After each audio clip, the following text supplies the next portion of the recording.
somebody from Marvel confirmed that Robert Downey Jr. is not coming back right now. There's no plans. Tony Stark's dead. It is what it is. Live with it. I sent you a thing where which call got cast as the villain in Black Panther 2. Guy from Narcos. I never heard of him actually, but I told you he looked like Craven the Hunter to me. He's supposed to be the villain in Black Panther 2, so I don't know if that means he's playing Namor or if it's going to be somebody totally different. I don't know. Sure, he is supposed to be pretty much the focal point, so that's still on track. Although the same exec as the lady, I forget her name offhand, who was doing the interview, she did say that they're not finalized on what they're going to do with Black Panther 2 yet. Recast. Sure, he's going to be a big focal point, but the way she worded it, and I need to go find the article again. The way she worded it to me, it sounded like now they're saying they're going Shuri, but I feel like behind closed doors, they're having the recast conversation because, like I you said, got to go the beginning of the film and have T'Challa just die automatically like that. He did it in the first movie. You can't do that again. It's a bad ploy. Well, not that sad. Their whole plan was for Tony Stark, Chris Evans, Scarlett Johansson. They're gone. They've stepped away. Even like Chris Hemsworth is stepping away. Like Thor Ragnarok got revitalized, but I'm Love and Thunder. I'm pretty sure. I think that's his last one, or he might do another one after that. No, he's talked about coming back. And from what I understood, they were having conversations about possibly renegotiating and getting a new contract done. I mean, I know Jane, of course, is supposed to get the hammer in the third one, and it's the whole cancer storyline and all that. And from what I understand, Chris Pratt, Bradley Cooper, all of them have already kind of been listed as they're showing up. So the Guardians will show up in some capacity. Oh, yeah. Good. Last I heard, Hemsworth said he was still on board to do the role moving forward. Well, if you have the Guardians of the Galaxy showing up in this Thor movie, it seems like they don't seem confident of that movie standing on its own.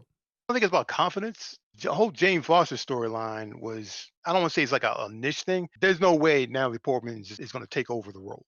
She's not going to want to do it. She might like the money, but she's going to want to do something else. I mean, plus the Marvel cycle is you're just kind of dedicated to that role till they're done with you. She's already done with it before. That's why I was kind of a shock when she came out of Comic-Con and held up the hammer. It was like, oh, she is back. Because for a while there, they said she was completely, I don't ever want to touch a Marvel movie again. She was done with the whole thing. There was that whole conversation about she's actually been pretty much at the forefront of, she wanted women and women of color behind the scenes making these movies. The woke path that they're going with that would attract her, talking her language at that. Sure, the fact that they told her they're going with that storyline and she'll hold the hammer and become Thor was probably the selling point. Because it's literally embodiment of what she's looking for to happen. So you said, I don't see them carrying a whole franchise with her moving forward. After Thor Ragnarok and Endgame, he just basically solidified himself. Ragnarok was huge for him. He was about to walk away from the whole thing, but blew him up. And I think that was it. I think it was partially because of the success of that. He also has stated over and over again how much of a fan of Taika he is. And he's even talked up the new one saying Thor Ragnarok isn't shit compared to what he read in the script with this one. He's like, Taika's going even bigger and better as far as he's concerned. And then I think he made the comment about staying on because he wanted to see where the arc with Thor is going to go now that he's left Asgard, Valkyrie, and then he's gone off with the Guardians. So he's kind of like, now that Loki's dead, he's kind of on his own, how that whole thing's going to go. So I don't think he's going anywhere. I think they'll end up getting the deal done. I think the new one's just a one-off. Natalie Portman, it'll be what it is. And then after that, I don't see her doing much else. Unless they bring her back for the all-female Avengers thing. But that's supposed to be way down the line. So I think a lot of folks got bent out of shape about it. No, it's not it, dude. It's just like, relax. Stories, it's comic books. So, I mean, it's stuff happened in the comics. Relax. Good stuff. Marvel's earned the past. Like, you just sit back and trust. I mean, some of that is the more recent Marvel comics that haven't been doing too well because they went the conscious route. Yeah, Safe Space and Snowflake. That's like those are my favorites. Safe Space and Snowflake. Did that guy get fired like never working again? Well, I always keep hearing the stuff about DC, and then the comic book side of Marvel is not doing as great. And you wonder why. Nope. The DC stuff I can kind of understand. I mean, the Marvel side of things, like you have $1 billion franchises that should be able to drive these comic books. I'm like, how are you failing on the comic side? Question for another day. Offhand, I remember coming to mind. I sent you a message the other day. Rumblings are Ryan Reynolds signed his new contract with Disney. Deadpool 3 is happening, and supposedly he's talked Disney into letting the movie be rated R. I don't know how that's going to work. I don't know how that's going to happen. I'll believe it when I actually see it. It's hard to believe that they actually bowed down and let that happen, even though we've all said that that's how you need to do it. I mean, you can't really mess with a good thing. And if you start tinkering around trying to make it PG-13, because they did that with the last movie, re-releasing it, Yeah, I have that, and I did not enjoy it. violence of Deadpool, which attracts a lot of people to that, but That's who he is. yeah. It's So like making a G-rated version of the Punisher. It doesn't happen. it'd be like making a G-rated Mortal Kombat movie. It's like it just doesn't work. I mean, the context of it is violence. Disney has prided itself on being as safe as possible, making the same movies over and over again because they're the Ubisoft of movie companies, and that's it. So if they do that, I definitely watch it because, again, like I said, you can't mess with a good thing. Like, you have something that works, it's proven to work. If you're looking for billion-dollar franchises, Deadpool 3 could be that if you leave it alone. I assume TJ Miller probably won't be in this one.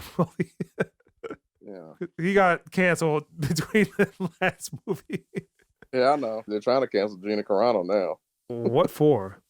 So her situation goes back a few months, actually. So before it was a tweet, and I still don't remember what exactly was offensive about it. It was something about people with anxiety or learning disability or something that she tweeted beep, bop, boop, boop, boop, or something that's supposed to have something to do with that, and people got pissed off. Didn't really hear nothing else about it. And then recently, she tweeted about election fraud and then about people wearing masks and all that. And of course, everybody's like, Disney, fuck her, get rid of her. She needs to be gone. She should have been gone. Why is she still around? Blah, blah, blah. I'm going to say something that a lot of people may not agree with. And I'm not saying I'm defending her because I think the tweets are fucking stupid. And I definitely don't agree with that shit that she's talking. But at some point, you have to question, where does free speech end? Because her tweeting those two things would not bother me as much as if she tweeted something like the N-word or something like that. On that, I'd be like, yeah, fuck her, she need to go. Her being like, y'all need to wear a mask and claiming election fraud, which there's no reason for me to be like, get her the fuck off the Mandalorian. We're in a day and age where when one person gets offended, they get 1,000 to 10,000 other people to get offended and then start a hashtag and say, fuck this person. And companies usually cowtail and go, fuck it, we got to get rid of them because we don't want the bad press. It's recreational outrage, and information is king. So using the information as a weapon, people give you content to use as a weapon, makes it easy. And because the bullying nature of the internet, hashtag this, petition that. You can disagree with something. There's nothing wrong with that.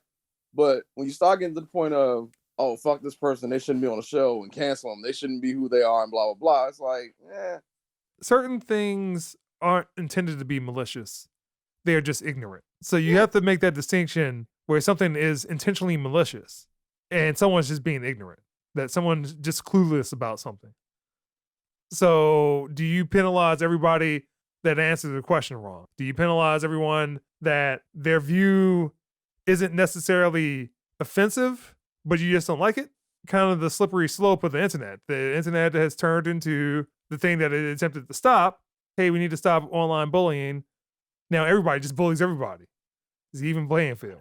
Keyboard warriors, the keyboard kung fu people come out of the woodwork and start hashtagging somebody, and we need to get this movement happening. I'm tired of the whole movement. Everything doesn't need to be a movement. You made a good point though, Barry, about maliciousness versus ignorance. So I mean, it's a difficult thing just because of the nature of the internet, where it has just turned into being vindictive just because, like I said, I can separate something like that. Other people can also separate it, but they choose not to. Well, let's see what we can do. Like, how much can we get somebody to bend to our will? That's what it's turned into. These companies, because they want to be trendy, follow some of these trends.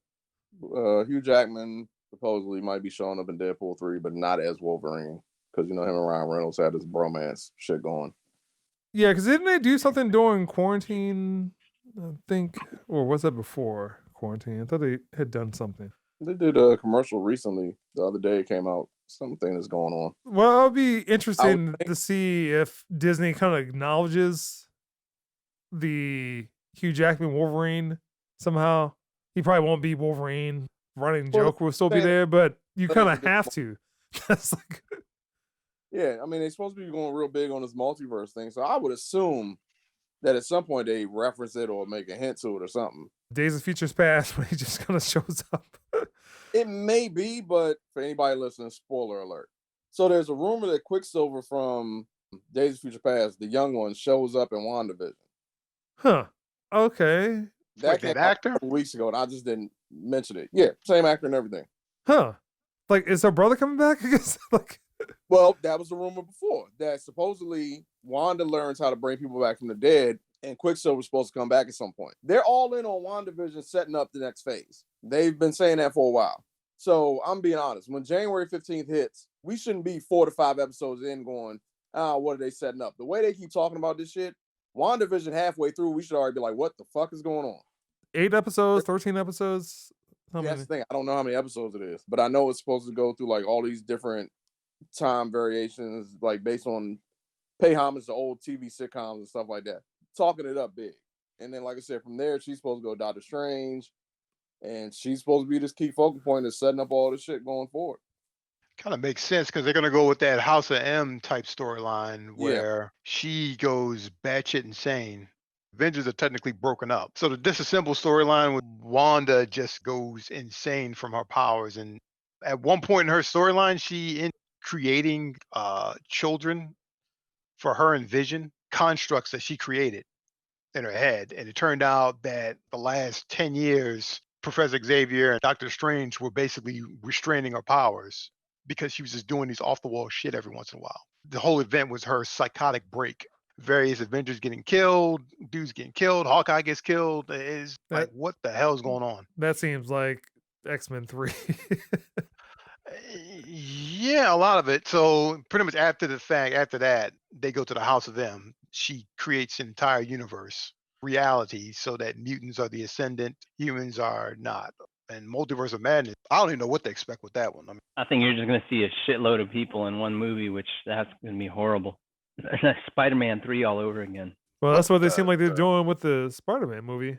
That they're Yeah, just that's more throwing the everything Spider-Man in with it. Doctor Strange, I would think, because from what I understand, I think Chiwetel already said he's coming back, so Baron Mordo is going to be in the sequel. Well, he kind of has to be, He's gonna but be the bad. yeah. yeah, he's got to be in that. I guess he survived the snap. Like,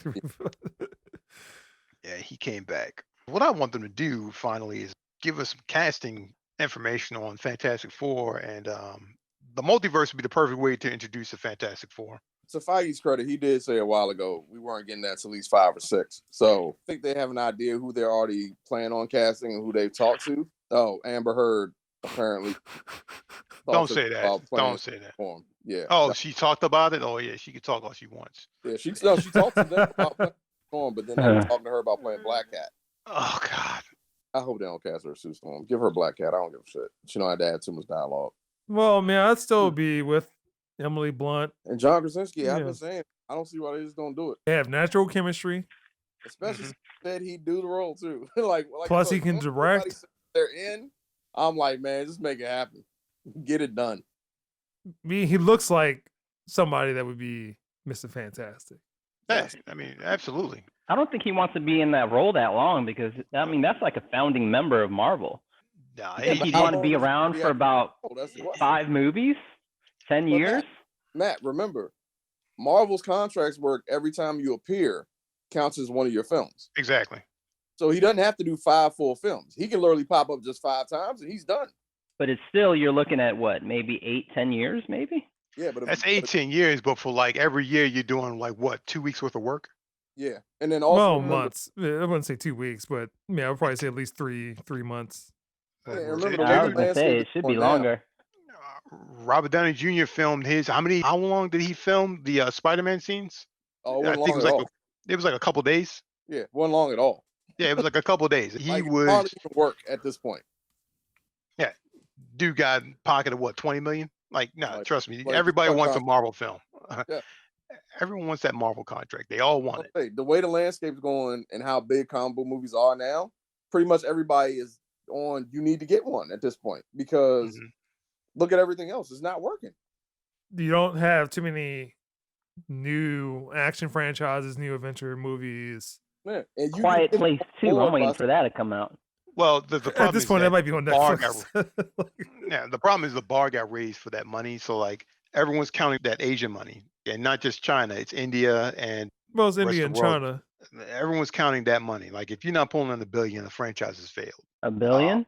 Yeah, Yeah, they're on jumping for another Man of Steel's because they think it didn't make any money. 400 million, I think. I mean, I would probably say if it's not 750 million, then your movie might yeah. be The bar considered. is raised ridiculously high now. Universal made a deal the other day where if a movie's out for a week and it doesn't make 100 million, they're putting it straight to on demand now. Why even leave it in the theater anymore? Because the big thing would just be things aren't going back to everybody's moving back to the movie theaters. We've kind of already had a different experience of worst example is Milan. But Oh gosh. the best example might be Wonder Woman. Wonder Woman, I mean, at this point, the movie was done 2 years ago. Yeah. So, like, what are you holding on to it for? You might as well just go ahead and release it because the next. Wonder Woman was supposed to come out in 2019, and then it got pushed back to 2020. Oh, okay. It's getting ready to get pushed back again. And then the other day, Patty Jenkins was like, it's going to be on HBO Max. Because, like I said, DC's at a point where they have a window right now. I said this before when they announced Justice League. They have a window to actually get their shit out there and make some kind of headway to where if their movies are decent or good, they got a foot back in the game. Marvel is literally sitting back going, you get WandaVision, and we're waiting until the theater opens. Black Widow is literally off the table right now. They Michael want that in the Bay, we're theater. waiting till- That's got to get in the theaters. You'll I get mean, WandaVision, you'll get Falcon and Winter Soldier. They're gonna ride this COVID shit out until we're back in theaters. And DC is literally doing the opposite. DC's like, okay, well, guess what? Fuck it. Wonder Woman's going on HBO Max. Justice League's gonna be on HBO Max. HBO's getting all DC money right now, or Mhm. giving DC all the money. Well, it's the same company, but yeah. They're same doing the company. Green Lantern shows, everything. yeah, I mean, I've got HBO Max, got it on my thing right now. So I mean, I don't have it, but I already told my wife, like Christmas morning, you'll see Wonder Woman. I have no problem. It is what it is. Marvel's gonna have to figure out what they're gonna do. But again, I always said Marvel's about a long game. They'll ride this shit out, and then, like he said, we may not hear until next year about X-Men Fantastic Four. But I damn near guarantee when they drop the news, fucking world's gonna blow up. Like, what the Mhm. hell? They cast who? What? AT&T stepped in and stepped on the necks at Warner Brothers. There's 1 or 2 people in there that is actually a legit likes going to movies and likes watching these movies. They're paying attention. It's not comic book movies that people are tired of. It's the comic book movies from Marvel. Like it's Right, always because been they were Marvel the only DC. ones. It's always been Marvel DC. You can like both of them fine, but you get tired of seeing the Marvel crew up there. And you're like, dude, fuck these dudes. I want to see what's going on. I want to see Superman. I want to see another Batman movie. I want to see this. I want to see what they're going to do with that. And once you got the formula down pat of how to do it, and you're like, okay, DC, same thing, but with your characters. Go. You're gonna get a backlash and stuff like that. But hopefully I'm glad that someone is talking and someone is listening finally. And we'll just wait and see. I mean, I personally can't wait for Wonder Woman. I can't wait for that thing to come out. I saw the trailer. It seemed pretty nice.